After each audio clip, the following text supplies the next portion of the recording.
Capítulo de número 12, versículo 1, Evangelho segundo João, capítulo 12 e versículo 1. Está escrito: foi, pois, Jesus, 6 dias antes da Páscoa, a Betânia, onde estava Lázaro, o que falecera e a quem ressuscitara dentre os mortos. Fizeram-lhe, pois, ali uma ceia, e Marta servia, e Lázaro era um dos que estavam à mesa com ele. Então Maria, tomando uma libra de unguento de nardo puro de muito preço, ungiu os pés de Jesus e enxugou-lhe os pés com os seus cabelos, e encheu-se a casa do cheiro do unguento. E você pode dizer amém esta manhã. Diga graças a Deus. Jesus nunca fez distinção para amar. O amor de Jesus sempre foi derramado indistintamente. Mas Jesus também era um ser social. Então, como ser social, aí sim havia distinção nos seus níveis de relacionamento. Até entre o seu grupo ministerial, Jesus teve 70 discípulos. Mas os 70 não andavam com ele o tempo inteiro. Já os 12 apóstolos sim. Mas do grupo de 12 apóstolos, 3 notadamente tinham mais proximidade: Pedro, Tiago e João. E dos 3, um ainda tinha um nível mais elevado de intimidade: o apóstolo João. Então Jesus, repetindo, nunca fez distinção para amar, mas nos seus relacionamentos ministeriais havia níveis, e nos seus relacionamentos fraternos ou sociais ele também tinha suas escolhas. E é aí que aparece um outro trio muito importante e famoso: 3 irmãos. Eu vou dizer os nomes, você repete após mim, por favor. Lázaro, Marta, Maria. Eu ouvi a voz de umas 18 pessoas, deve ter 5.000 aqui. Vamos de novo, diga Lázaro, Marta e Maria. Como Jesus não tinha residência na região da Judéia, que era onde ficava Jerusalém e o templo, a residência de Jesus era em Cafarnaum, que era na Galileia, que é numa outra região. Então Jesus usou muitas vezes a casa de Lázaro, Marta e Maria como uma base para o seu ministério na Judéia. Então você vai ver algumas vezes que Jesus pernoitava na casa dos seus amigos, e aí de manhã ele ia para as atividades celebrativas do templo em Jerusalém. Mas não era só uma questão funcional e logística, era uma amizade. Jesus chamou Lázaro de seu amigo. O pedido que as irmãs de Lázaro fizeram quando ele estava doente, para que Jesus fosse até lá, é o típico pedido de um amigo, pedido de amigos. Mas esses 3 não são só amigos. Aqui nessa história bíblica, que é o último encontro presencial, físico, entre Jesus e os seus 3 amigos, uma reunião profética e poderosa que acontece 6 dias antes da Páscoa. E aí a gente precisa fazer uma conta rápida, porque a Páscoa seria no domingo, dia da ressurreição de Jesus. Jesus morreria na sexta, 2 dias antes. Então significa que se era 6 dias antes da Páscoa, faltavam apenas 4 dias para o dia da morte de Jesus. Então perceba como Jesus deixou para os últimos momentos da sua vida terrestre esta reunião, porque ela seria muito poderosa. Vão aparecer Lázaro, Marta e Maria nessa reunião. Eles são apresentados distintamente, acompanhados de uma ação que caracteriza a personalidade e a inclinação de cada um deles. Pastor Eduardo, qual é a importância de eu parar agora, de eu tentar me desconectar de tudo agora e ouvir o que Deus tem para dizer? A importância é que você precisa enxergar qual é o seu lugar o mais rapidamente possível. Porque se existe uma coisa que o adversário usa frequentemente para tirar pessoas da família da fé, do reino de Deus, é fazê-las terem a impressão de que elas não se encaixam, que elas não têm um lugar. E se você entrou aqui hoje assediado por essa ideia, eu tenho certeza, pela fé que tenho na palavra, que você vai sair daqui hoje sabendo exatamente para que Deus te colocou aqui em nome de Jesus. Mas antes de eu falar propriamente sobre Lázaro, Marta e Maria, nessa ação, personalidade, caráter, inclinação, deixa eu falar para você a respeito de como João deu para nós uma receita infalível para uma reunião poderosa. João diz assim no versículo 1: foi, pois, Jesus 6 dias antes da Páscoa a Betânia. Ele começa o verso 1 com um verbo, o verbo ir, que está aqui na palavra foi. Ele está falando sobre Jesus. Então quem foi? Jesus. Quem foi? Quem foi? Quem está se movimentando numa direção, quem se planejou, se arrumou, se organizou e foi. Quem foi? Então João está dizendo assim, Jesus foi. Aí no verso 2 ele abre o verso com um novo verbo. Ele diz: fizeram. Agora não é mais sobre uma ação de Jesus. A ação de Jesus já está definida. Boa. Agora a ação que João está apresentando é das pessoas que receberam Jesus. E sobre elas João diz: fizeram-lhe, pois, ali uma ceia. A receita que está aqui é a junção, é o encontro de dois verbos: o que coube a Jesus e o que coube aos que estavam na casa. A Jesus coube ir, a eles coube fazer. Mas é interessante porque normalmente nós costumamos perguntar para Jesus quando estamos vindo para cá: o que o Senhor vai fazer hoje? Só que Ele me mandou dizer para você que Ele veio e mandou te devolver a pergunta: o que você vai fazer? Transferir a responsabilidade do fazer da reunião para Deus é se eximir de uma responsabilidade que na verdade é nossa. O que de melhor Ele poderia ter decidido, Ele já decidiu: vir até a reunião. A partir daqui, tudo que vai acontecer é um desdobramento do que eu e você decidimos fazer. Se fizermos uma mesa, Ele se assenta. Se fizermos ambiente de adoração, Ele recebe. Se fizermos ambiente de clamor, Ele responde. Ele veio e nós vamos fazer coisas maravilhosas para honrar a sua presença essa manhã. E se você liga essa palavra comigo, diga: glória a Deus. Só que cai no lugar comum essa coisa de dizer que Deus veio, Deus está aqui, Deus está ali, Deus está acolá. E essa coisa de tão repetida começa a ser enxergada como uma coisa comum. Mas nunca será comum. Nunca será comum o imortal no meio dos mortais. Nunca será comum o grande no meio dos pequenos. Nunca será comum o santíssimo no meio dos pecadores. Nunca será comum Deus no meio dos homens. Eu quero que você tire pelo menos 5 segundos para contemplar a beleza do que é saber que Deus está aqui hoje de manhã. Oh glória! Jesus foi e eles fizeram. E as coisas da reunião são uma reação e um efeito do que eles fizeram. Porque se tem uma coisa que apressadamente você precisa entender, é que o compromisso que Jesus assumiu, e esse compromisso inclusive costuma ser sempre lembrado em cultos que tem pouca gente. E eu entendo disso, eu sou catedrático em culto com pouca gente. A minha classe de escola dominical, que eu era professor dos adolescentes, era numa Kombi. Aleluia. Você riu porque não era você. Aleluia. Então eu sou catedrático em falar de culto de pouca gente. Eu já dirigi culto de pouca gente, eu já cantei, preguei, tirei oferta e recebi o pessoal na portaria. Aleluia. Então, eu sei do que eu estou falando, e a verdade é que, normalmente, o dirigente ou pregador de um culto que tem pouca gente, ele vai se valer daquele versículo bíblico: onde estiverem 2 ou 3 de vós reunidos no meu... Sim ou não? Sim ou não? E eu não tenho absolutamente nada contra, o versículo é lindo, é uma promessa real, verdadeira de Jesus. Agora eu quero que você se atente para você entender o que Jesus prometeu. Pergunte para mim, o que Ele prometeu? Presença.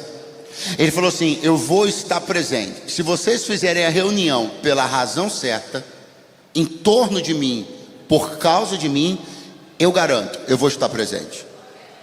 Agora você percebeu que Jesus não falou nada sobre manifestação. A única coisa que Jesus pode assegurar previamente é estar presente.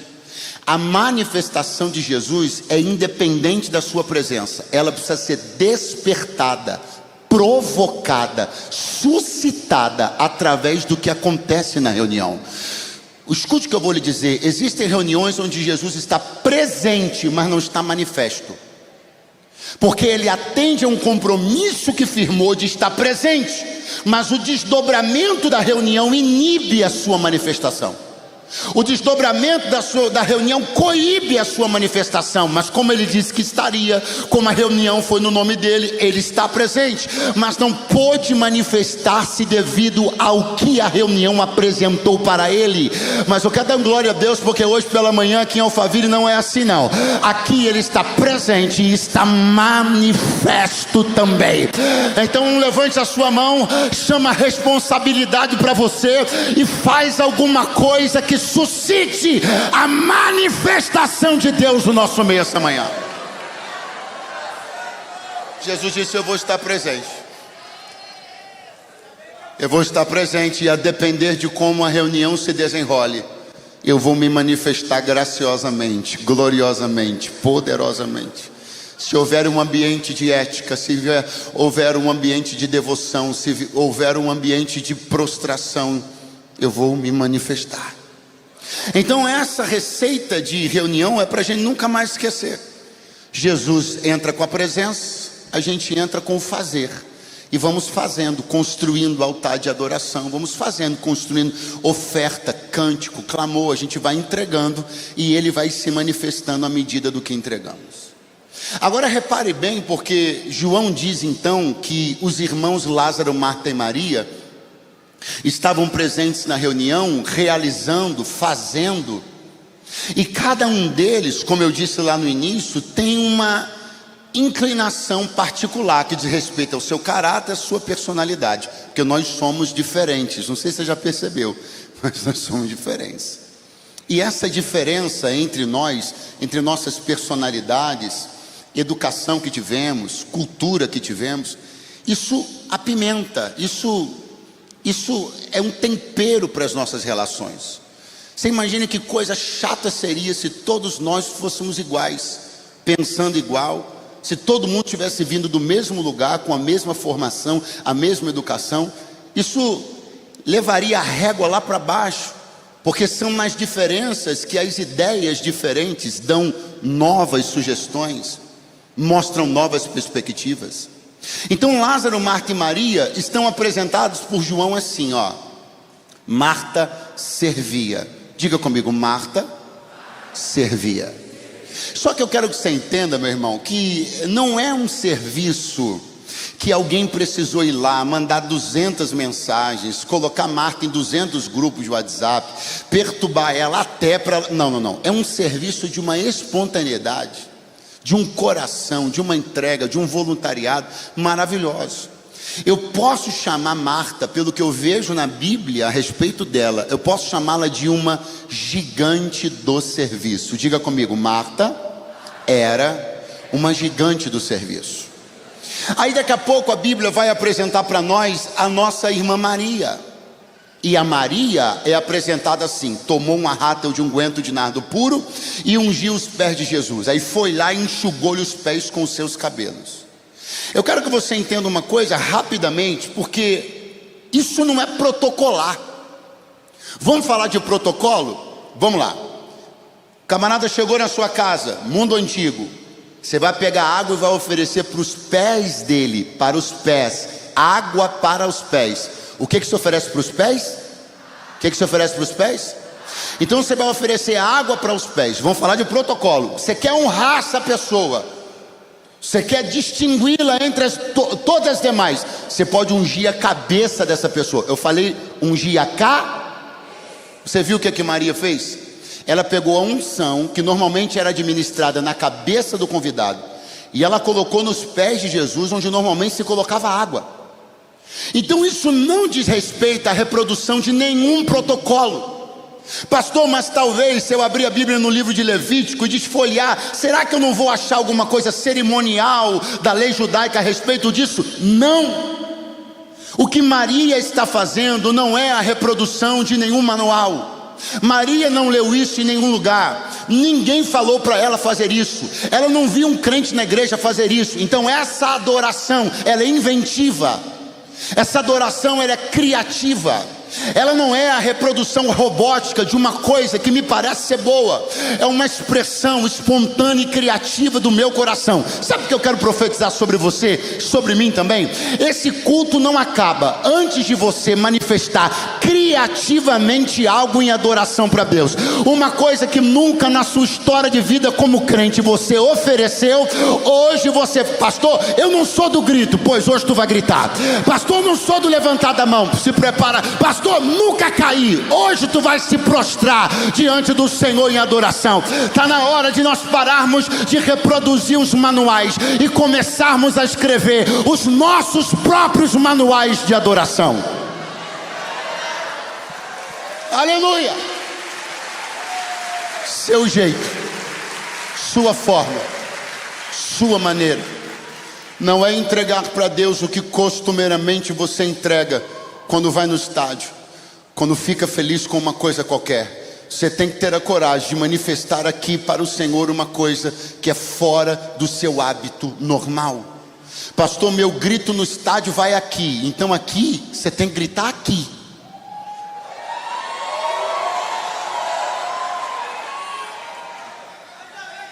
Porque se...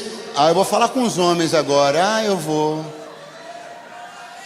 Para aquele camarada todo suado, todo suado, todo melecado, que você nunca viu na vida, nunca olhou no olho dele, que não é seu parente. Aí ele faz o gol, você grita o nome dele, você se esgoela, você fica rouco. Aí chega aqui, você cruza a perninha.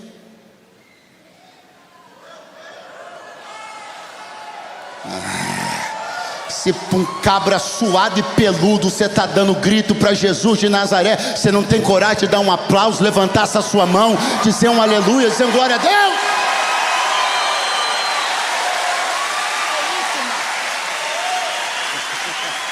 Oh, glória! Então Maria está manifestando essa adoração criativa, inventiva, não protocolar, não é robótica. Maravilhoso. Então Marta é uma gigante do serviço, e adivinha, Maria é uma gigante vamos de novo, Marta é uma gigante do serviço e Maria é uma gigante pergunta para mim, e Lázaro? Segura, agora você vai voar. Marta servia, Maria adorava e Lázaro estava. Lembra aquela musiquinha? Fom, fom, fom, fom, fom. Essa é a hora que você olha para mim e balança a cabeça e diz assim: é sério, pastor? O senhor está falando para mim que numa reunião como essa, aonde Maria adora criativamente, aonde Marta serve espetacularmente, o nosso irmão Lázaro estava? É isso que eu estou dizendo. E agora eu chamo toda a sua atenção, porque isso me toca muito. Porque eu fico pensando a ideia, a posição e o sentimento de Lázaro. Porque veja aqui, uma coisa é você estar entre as formiguinhas, uma coisa é você estar entre os gigantes. Essa é a hora onde aquilo que eu te disse lá no início começa a fazer muito sentido. Quando pessoas que estão me ouvindo aqui sentem-se fortemente deslocadas num ambiente de culto e de convivência congregacional. Porque ao observar o desempenho do serviço do irmão A, ao observar o desempenho da adoração do irmão B, você sente-se puramente, simplesmente estando. E aí essa é a hora que aquela sementinha do mal começa a querer entrar na sua mente. Esse negócio de crente não é para você. Você pode até ser crente, mas é melhor você ser crente na sua casa, porque lá você não tem que ficar vendo as pessoas fazendo coisas que você não consegue fazer. Então a melhor coisa que você tem que fazer é batizar na piscina da sua casa, ligar a live e ficar lá. Porque aí você não tem que ficar desconfortável diante das pessoas que servem de um jeito que você não está pronto. Você não tem nem tempo, você não tem nem saúde, você tem artrite. Você não consegue servir igual aquele pessoal. Olha, você é tão inibido, você é tão tímido, você é tão calado, e esse pessoal gritando, jubilando. Por que você vai se sentir desconfortável desse jeito? Fica na sua casa. Esteja na sua casa para não ter o desconforto de se comparar aos outros. Mas Deus me trouxe aqui para dizer uma coisa para você. Essa mesa foi feita para você também. Você não vai se inibir diante dos gigantes, você vai se tornar um. Vou tentar de novo. Você não vai se inibir diante dos gigantes, você vai se tornar um. Hoje você pode não estar servindo com tanto desempenho, adorando com tanta espontaneidade, mas vá lá, desfrute do acesso à mesa que Ele te deu, se inspire em quem já está fazendo, e daqui a pouco, quando você menos perceber, você estará operando em alto nível no meio dos gigantes também. Mas você tem que segurar o teu lugar à mesa. Não vai embora, não vai embora. Não vai embora por pensar que você não se encaixa. Não vai embora porque alguém andou tentando semear no seu coração que essa igreja é igreja de rico, então você não tem nada que está fazendo aqui. Não vai embora porque alguém maliciosamente, malignamente tentou semear no seu coração que você não está vivendo ou recebendo isso ou aquilo que deveria. Escute, as coisas de Deus não são por acaso. Se nessa mesa você está sentado, se no reino te foi conferido lugar, então é porque o teu lugar é no reino. Vai olhando para os gigantes, vai olhando para quem está à frente na caminhada, e se inspire, porque daqui a pouco coisas vão acontecer, e nem você vai se reconhecer diante do que Deus vai fazer na sua vida ainda esse ano. Quem acredita nisso, por favor, enche essa casa de barulho de júbilo.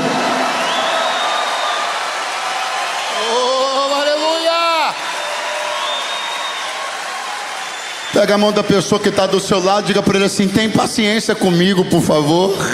Diga para ele: tenha paciência consigo mesmo também. Eu ainda não sou como Marta, ainda não estou como Maria, mas estou celebrando o meu lugar à mesa e crendo que eu também sou alvo dos milagres de Deus, da misericórdia de Deus. Pastor, eu ainda estou me subestimando muito. Eu ainda fico desconfortável com a irmã Maria. Ainda fico sem jeito de ver a irmã Marta. Eu ainda estou achando que a melhor opção para mim seja ser o crente online, aonde eu não vejo o gigantismo dos meus irmãos, aonde a excelência dos meus irmãos não me constrange. Eu preciso de alguma coisa a mais para eu acreditar que Deus me quer aqui, que tem valor eu estar aqui. Porque o Senhor está falando de gente que faz tanta coisa, e eu estou me olhando sentado dizendo: mas eu só estou. Só.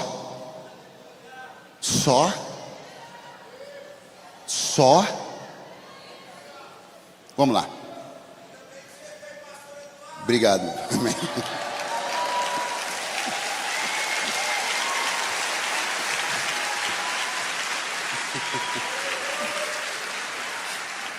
Pergunta para mim: só? Em que capítulo da Bíblia a gente está? 12. Qual capítulo? No capítulo 12 eu estou lendo que Marta está arrebentando, Maria arrebentando, e Lázaro está. No capítulo 12 eu estou vendo Marta de um lado para o outro servindo, estou vendo Maria adorando, estou vendo Lázaro estando. E eu estou no capítulo 12 tendencioso a pensar que seja pouco, que seja pequeno. Lázaro está.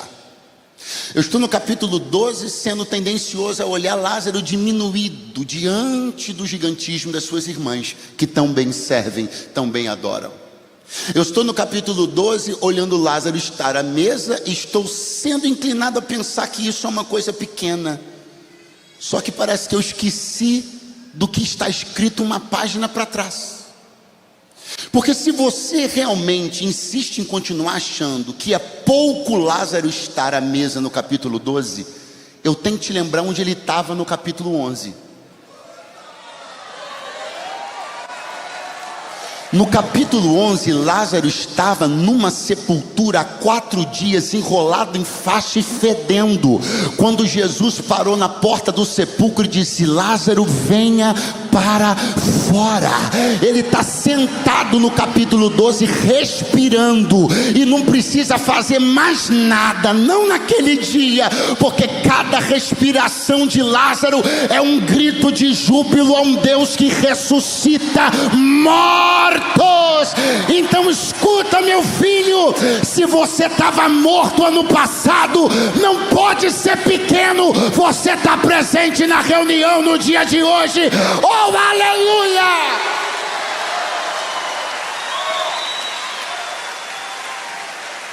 Diga para os críticos do seu capítulo 12, que estão te achando muito paradão, tá achando que está demorando muito para você engatar, demorando muito para acontecer isso ou aquilo. Diga aos críticos do capítulo 12 que deem uma passadinha no 11, para saber que no 11 você estava fedendo, enfaixado, derrotado, acabado, mas hoje você está aqui respirando, sentado. Levanta a tua mão mais alto que você puder e tire alguns segundos para celebrar o simples fato de estar aqui, porque você tinha tudo para não estar, mas está.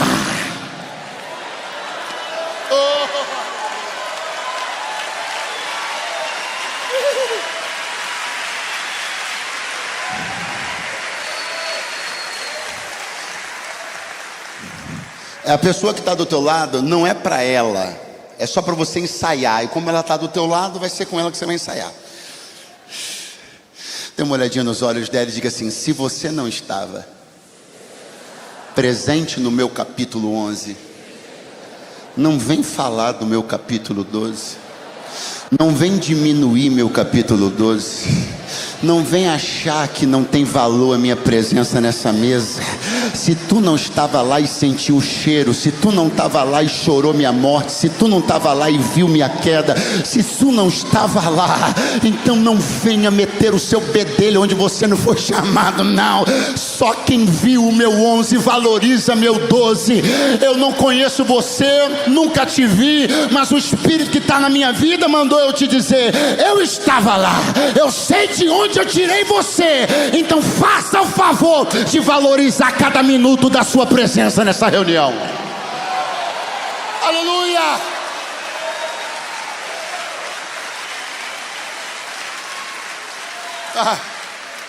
Quando Jesus parou na sepultura de Lázaro, Lázaro estava morto há 4 dias, e o Senhor disse assim para ele: Lázaro, vem para fora. Não, eu não disse para você que Jesus mandou Lázaro atravessar o sinal, a faixa de pedestre. Eu falei para você que ele mandou Lázaro sair da sepultura, morto há 4 dias.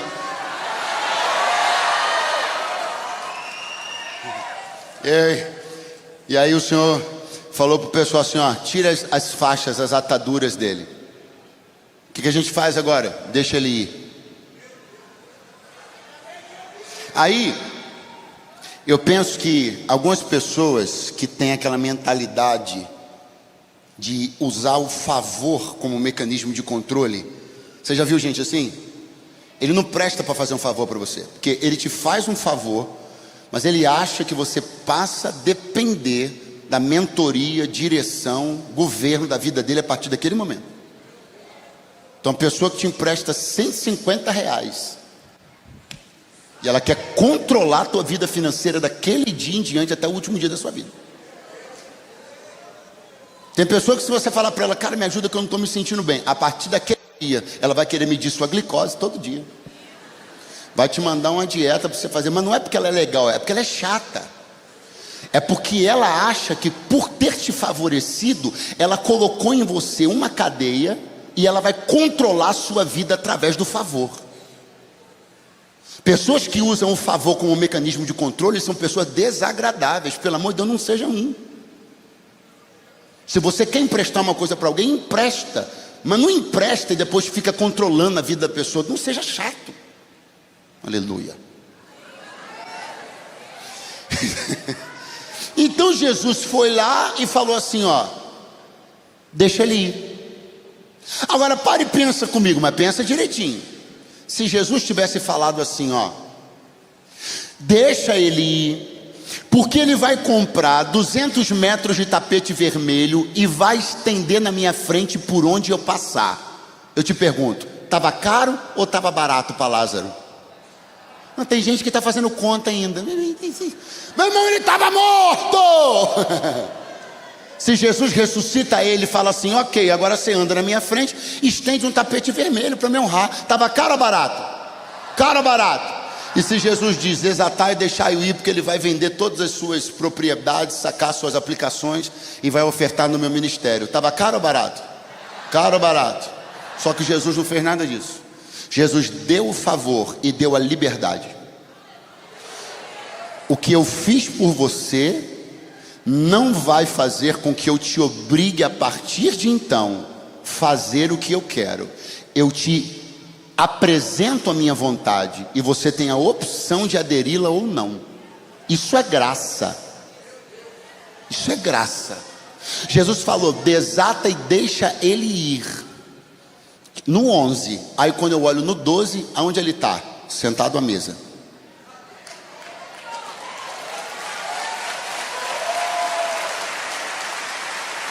Preste atenção. Se Jesus tivesse dito, desatai-o e deixai-o ir, porque toda vez que eu pisar na cidade, eu quero ele sentado à mesa. Se Jesus fala isso e obriga ele a isso, a presença dele à mesa no capítulo 12, espiritualmente não teria poder nenhum. Porque toda presença que se dá por coação não tem poder espiritual. O poder dessa reunião não está apenas no número de pessoas que estão aqui, mas no fato de que todas elas estão aqui espontaneamente. Eu não sei você, mas quem me acordou hoje foi o despertador. Não foi um anjo que me acordou cutucando com a espada, dizendo ou tu vai ou tu morre, ou tu vai ou tua família vai morrer alguém. Não. Todos nós saímos de casa por livre e espontânea vontade. Por livre e espontânea vontade comparecemos, por livre e espontânea vontade adoramos. E é por isso que existe um poder gigantesco nesta reunião. Então levante a mão e dê mais um glória a Deus aí, aleluia.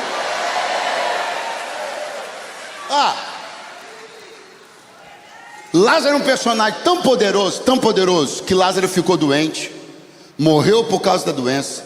Jesus ressuscitou Lázaro e tentaram matar ele de novo. Sim. O mesmo capítulo 11 de sua ressurreição fala-nos uma coisa, e eu já começo a encerrar. Fala assim, ó: e tomaram por decisão matar também a Lázaro. Mas também, qual é o outro nome que já estava nessa lista? Jesus.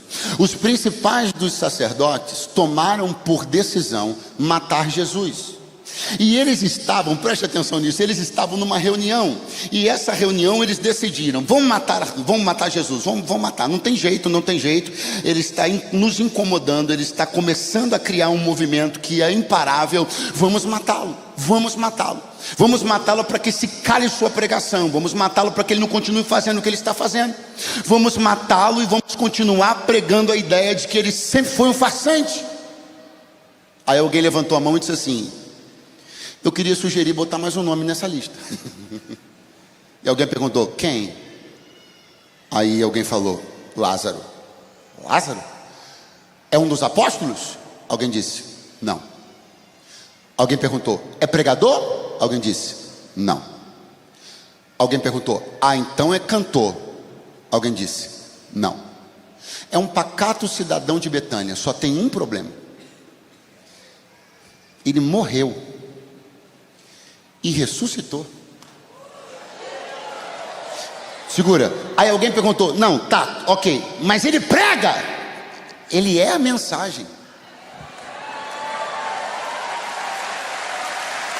Ele canta, ele é a canção. Aonde ele vai, o reino grita. é verdade, é verdade, é verdade, é verdade. Aonde ele vai, os céticos se constrangem. Aonde ele vai, os ateus ficam sem graça. Aonde Lázaro chega, ele grita sem abrir a boca. É verdade, é verdade, é verdade. O poder é verdade, a graça é verdade, a glória é verdade, o nome é verdade, o sangue é verdade, é verdade. Então a conta é mais ou menos assim: se a gente mata Jesus, a gente mata a causa. Só que tem um cara que é o efeito, e ele está perambulando, esfregando na nossa cara que a causa era verdade. Então não vai adiantar matar só a causa, a gente vai ter que matar a causa e matar o efeito também. Só que eu li na Bíblia que uma doença matou Lázaro. Lázaro não ficou vivo como e foi para a glória, vivo como foram Elias, como foi Enoque. Não foi isso não. Ele morreu, mas não foi na mão desse grupo de pessoas. Jamais Jesus deixaria essa gente matar quem ele levantou. Então escute uma coisa: se quiser levantar a mão, uma hora boa, não seja uma vítima de quem não sabe lidar com o poder do que Deus fez na sua vida. Não seja uma vítima com quem está desesperado com a decisão de Deus em levantar você. Não seja uma vítima. Uma doença matou Lázaro no capítulo 11, e agora os doentes querem matá-lo de novo. Mas eu não serei uma vítima dos doentes que não sabem ver o nível dos milagres que Deus decidiu realizar na minha vida. Eu viverei para testemunhar as grandezas do Eterno. Quem diz glória a Deus?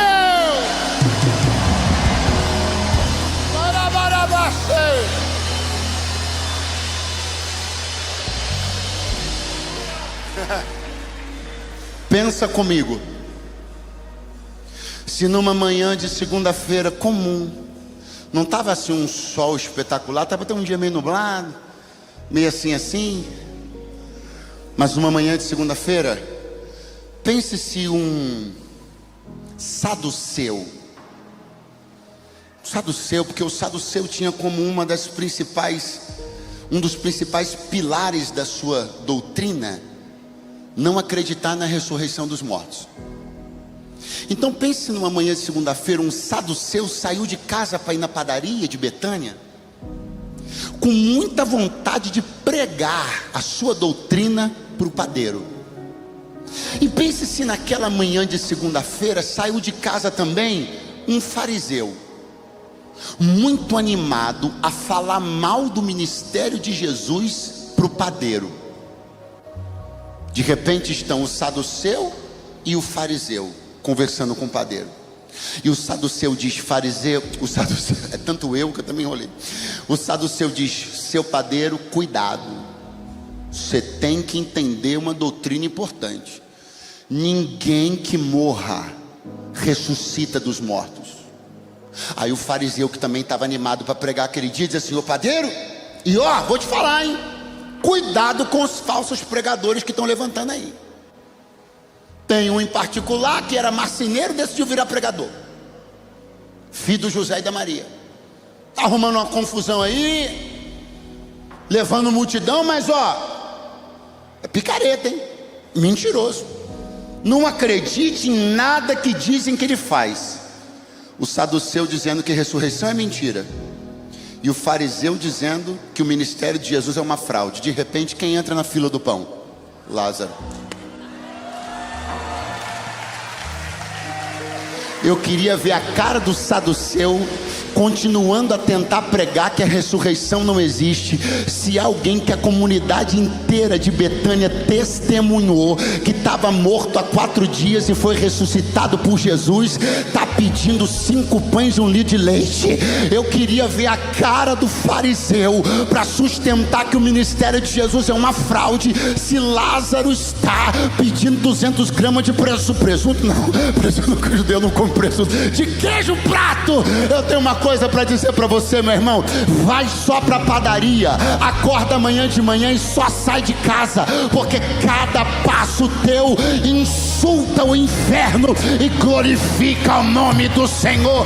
Dá um pulo do teu lugar agora, fica de pé, de pé, de pé, de pé.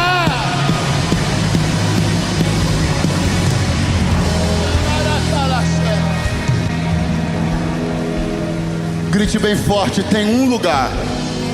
Muito fraco: tem um lugar nessa mesa para mim.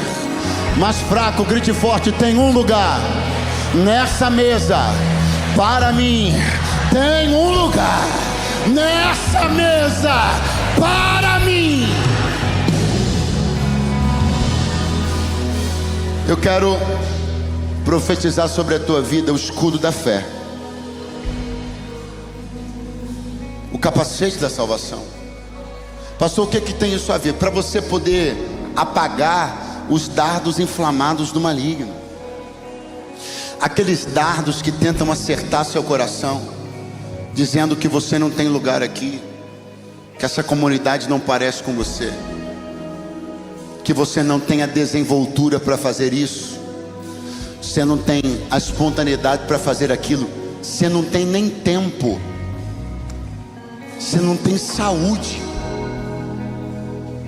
E a gente começa a se deslocar, se deslocar, se deslocar. E quando o coração sai, os pés são os próximos a saírem. Mas em nome de Jesus eu vim liberar de Deus uma palavra aqui. Você vai assumir orgulhosamente o seu lugar na mesa do Senhor. E nenhum sofisma do maligno, nenhuma ideia contrária, nenhuma conversinha fiada vai dissuadir você da ideia de que o Senhor te chamou da morte para a vida, te conferiu um lugar à mesa, e você ficará aqui até que Ele te chame para estar com Ele eternamente na glória. Talvez a única, ou no mínimo a principal coisa que atrapalhou você até hoje de assumir um lugar na mesa do Senhor é porque você olha as pessoas e você diz: eu não tenho como ser assim. Você olha as renúncias que as pessoas fizeram e você pensa: eu não consigo renunciar a isso. Você olha a vida que as pessoas vivem para ser crentes e você diz: eu não tenho como viver isso. E em vez de você se inspirar, você tem se desestimulado. E essa sensação de que não tem um lugar aqui para você te faz entrar, sair, entrar e sair, sem nunca tomar um lugar, sem nunca entender que esse não é um lugar de trânsito, esse é um lugar de permanência. O reino não é uma passarela, o reino é um lugar onde uma mesa está posta e as cadeiras são gentilmente puxadas para que você possa tomar o seu lugar. É mentira, e eu vou dizer de quem é: do diabo, que é pai da mentira e nunca firmou-se na verdade das Escrituras. É mentira dele que você não tem lugar nessa casa. É mentira dele que o reino de Deus não é para você. É mentira dele que a salvação não é para você. É mentira dele que você tenha, por força de um karma, viver essa vida que você está vivendo. É mentira dele que você pagará para sempre pelos erros que cometeu no passado. É mentira. É por isso que ele não quer que você tome um lugar, porque quando você tomar um lugar, as mentiras dele vão cair por terra. Quando você tomar um lugar, tudo aquilo que te influenciava até hoje vai ser dissipado da tua mente. Quando você tomar um lugar no reino, o rei vai assumir você. O medo e a insegurança vão embora, porque você será assumido pelo rei. Sua sensação de pânico do futuro, frequente, constante, vai embora, porque você se sentirá tão amado, tão querido, tão aceito, que você vai ter paz para dormir como há muito tempo você não dorme. Eu quero saber nessa manhã de domingo, manhã de ressurreição, O mesmo Espírito que ressuscitou Cristo dentre os mortos, o mesmo Espírito que ressuscitou Lázaro dentre os mortos, está presente essa manhã aqui. E Ele está mandando te dizer: saia de onde você está e venha assumir o teu lugar no reino como filho. Saia de onde você está e venha tomar um lugar que é seu, porque Jesus comprou ele para você na cruz do Calvário. Eu queria que, se você quiser fazer como uma pessoa já fez, e quiser fazer hoje pela primeira vez uma aliança com Deus, recebendo Jesus como teu Senhor e Salvador, saia do seu lugar agora e vem correndo aqui no altar, porque eu quero orar por você. Toma o teu lugar. Eu não posso fazer isso por você. Eu não vou levar a cadeira até onde você está. Você sai daí e vem tomar o teu lugar no reino.